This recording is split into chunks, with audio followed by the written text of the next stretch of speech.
Hey, you've got an analytics department now of 40 plus people. Why do you need to outsource anything?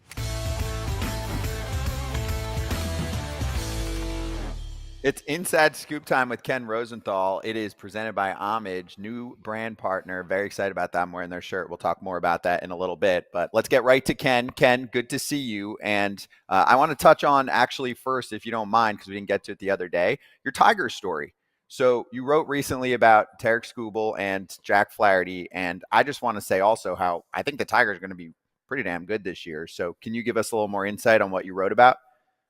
What I wrote about was essentially how Skubal and Flaherty, arguably the Tigers' two best pitchers right now, most accomplished pitchers for sure, they push each other and they're good for each other. And part of this is when you have a younger team like the Tigers, even a guy like Skubal, who is somewhat of a veteran, but not totally a veteran, and you bring in another veteran, as the Tigers did last season before trading Flaherty, that has intangible benefits. And when guys can push each other and learn from each other and kind of just feed off each other, that's a good thing. And it's helpful to a club.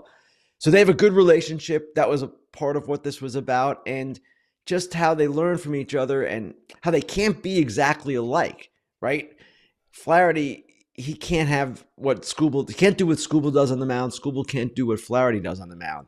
But while Flaherty would love to have Skubal's changeup, at least he can talk to him. They can talk pitching. Same with Skubal wanting Flaherty's slider. So that was what it was really about. And I want to see this team play. I believe their pitching is going to be really good. I am not as convinced by their offense.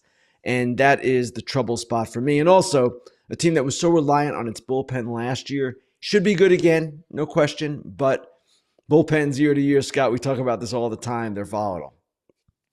And maybe those two guys can help Jackson Jobe become who they really think Jackson Jobe's going to be. That value is never going to be seen on paper, but I loved what you talked about with the Tigers and what's happening there.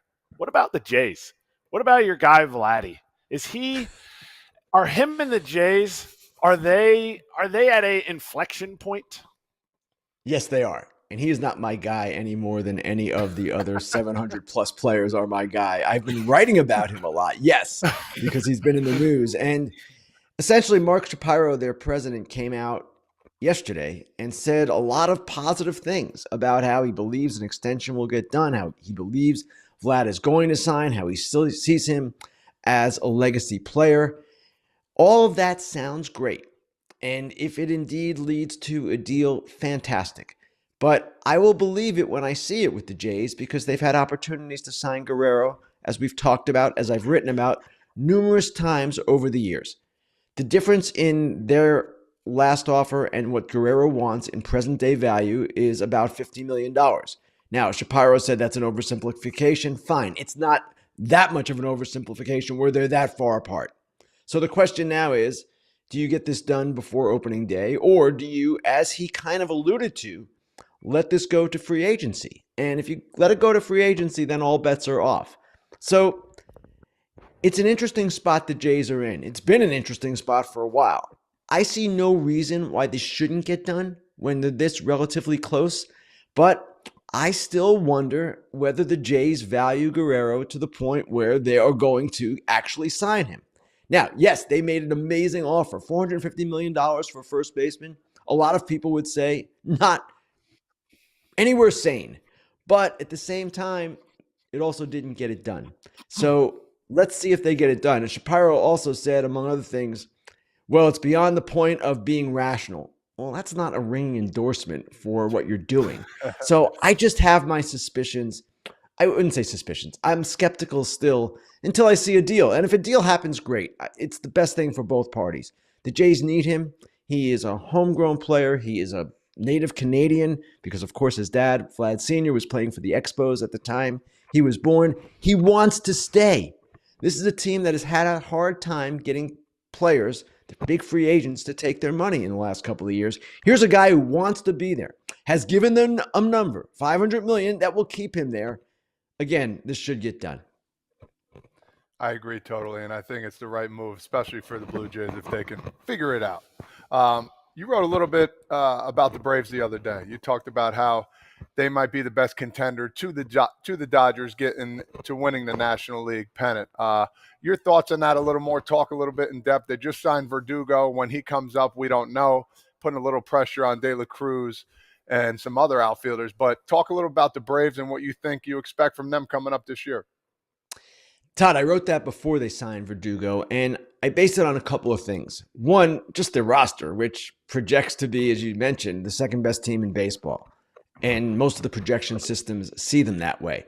Then the idea of the depth that they've built just in the month of March. Neris, Kimbrel, minor league contracts, now Verdugo. They have seemingly done some things here that could help them. James McCann is another one, a backup catcher. So I like all that, and I really like their starting rotation. And I wouldn't say the mistake, but I fell into the trap of falling, or at least paying too close attention to spring training results. And this week alone, you saw Smith-Shawver and Schwellenbach and Strider have huge starts, really impressive starts, lots of strikeouts. And it just seems to me their rotation is going to be a huge strength for them.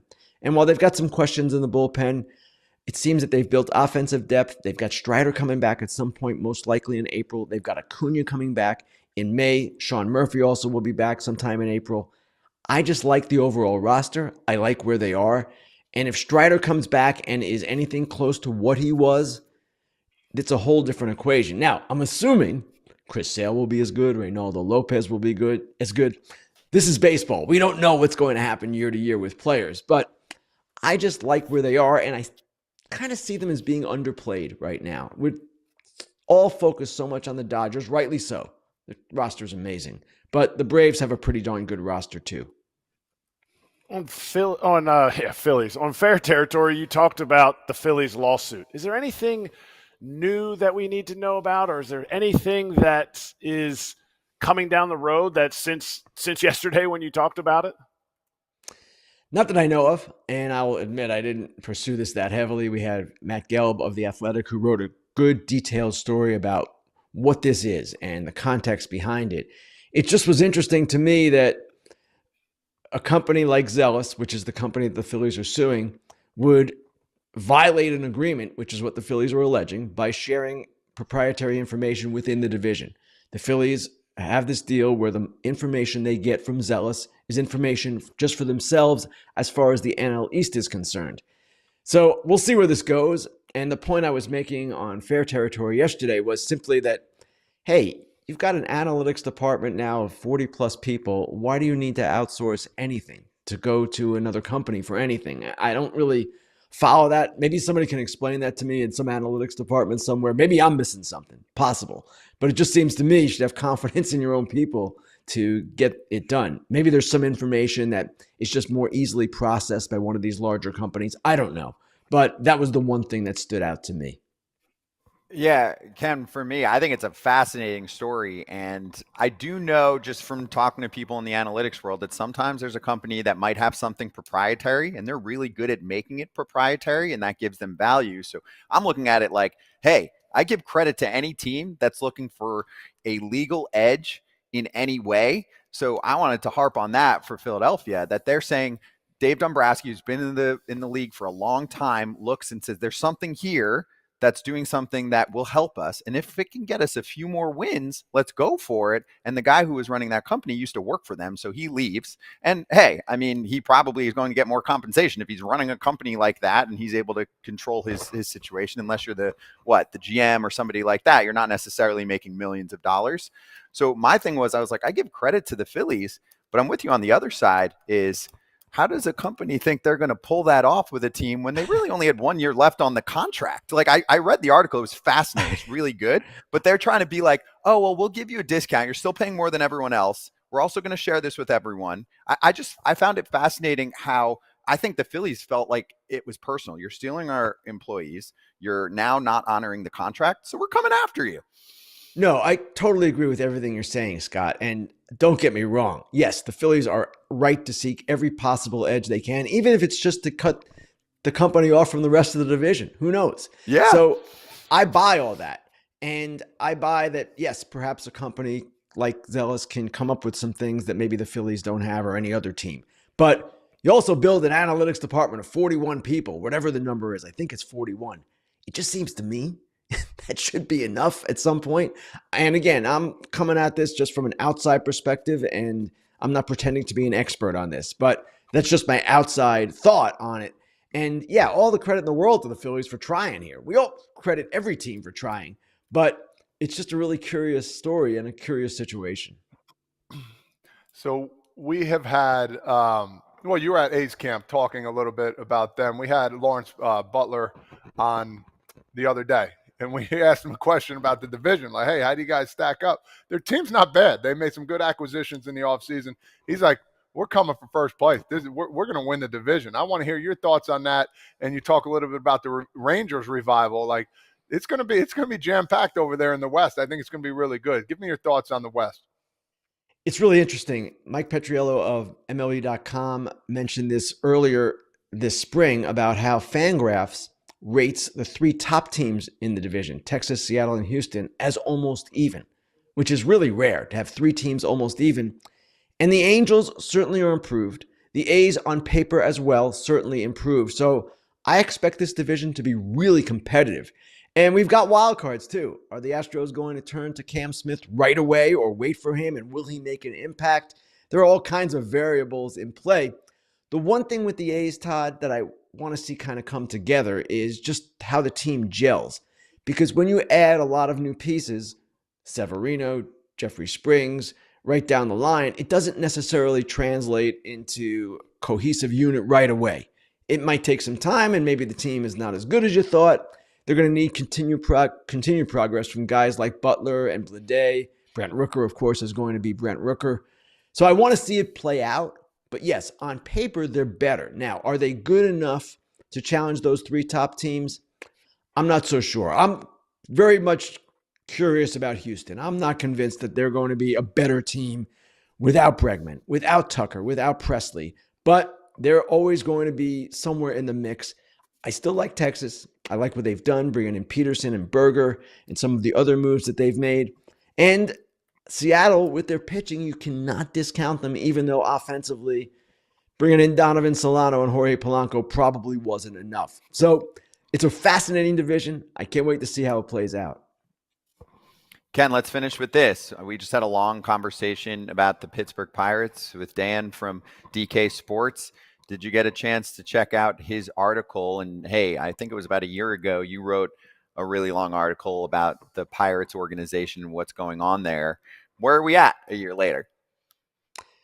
Well, that article certainly was interesting today. And yes, we wrote an article, Stephen Nesbitt and I, a year ago about the Pirates and how under Bob Nutting, things don't seem to change. And that's still the case. Now, the point of Dejan's article today was, hey, they actually are losing a little bit of money based on the research he did. As much research as he did and his company did, I don't know that we'll ever get the full picture of what a team is spending. But let's take it at face value. Let's assume that what he had and what those guys came up with is pretty much on the money. And I would assume that it's somewhere close, right? Okay, the Pirates lost a little bit of money, and you wouldn't want that to be happening. But a couple of things. What are they spending on as far as renovations, as far as land around the ballpark, all these different things? And why aren't they spending money to make money? Why aren't they running a better business, in short? And that is the rub with the Pirates. Okay, we all understand, we do, that it's a significant challenge for teams in lower revenue markets to thrive in this environment. Teams do, however, and they compete to a much better extent than the Pirates do. So when you don't invest in the club, you can't expect the revenues to rise, and they have not invested in the on-field product. They can talk all they want about infrastructure and all that, and then the bottom line becomes, okay, if you're losing money, if you can't make it work, if you don't want to take the necessary steps to invest in the product, then why not sell the team? And that, again, is the rub. If you're not going to try, and they in many ways are not trying from a major league standpoint, then just get out and get a new owner. That's the thing. You can do all this homework and research, and it is fascinating. You're right. But the conclusion always ends up with the same response from basically everyone, from like the most basic fan to the most intellectual minds in the sport. We're just like, we don't feel bad for you. just part ways. Ken, thank you. Appreciate the time. Good to see you. We'll catch you next week, the first week later in the week of the Major League season. Yes, absolutely. Yes. Thank you, Ken. Obviously, there were 2 games already, which Ken and Alana spoke about. They gave a big shout out to the Tokyo series, MLB, the Dodgers, the Cubs, the Japanese players all crushed it. But if you want to hear more, Fair Territory is the spot with Alana and with Ken. And I'll say it like I did at the top.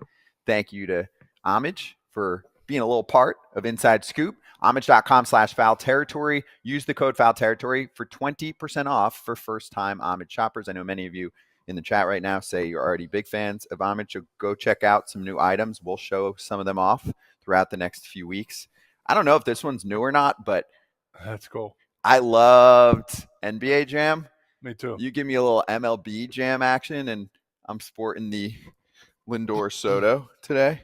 It's nice. He's on fire. Yeah, where are we at? He's heating up.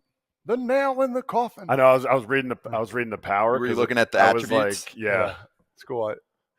That's cool. I'll be pissed. I'd be pissed if I was on a shirt like that. Why? No chance. Of course. Hell yeah. You would take John Stockton. I think it was John Stockton and Scottie Malone. Pippen. I was a Scotty. John Stockton and Karl Malone. Karl Malone, and Yeah. then it was Pippen and Horace Grant. Yeah, because Jordan wasn't in there. Jordan, yeah, they No. had to I pay took him. only one. I was Scotty Skiles guy, just shooting threes all day. He's Phoenix? on fire. No, Orlando Magic. Oh, Orlando. Right. Yep. That's good. Penny was in there. Yeah. Yeah. So anyway, they're awesome shirts. Go check them out. And just for us, 20% off for the FT fam. It's not there normally. So go check it out. All right. We will be right back, and we'll go over the Phillies optioning, a veteran guy that took it well, but we'll give you more info.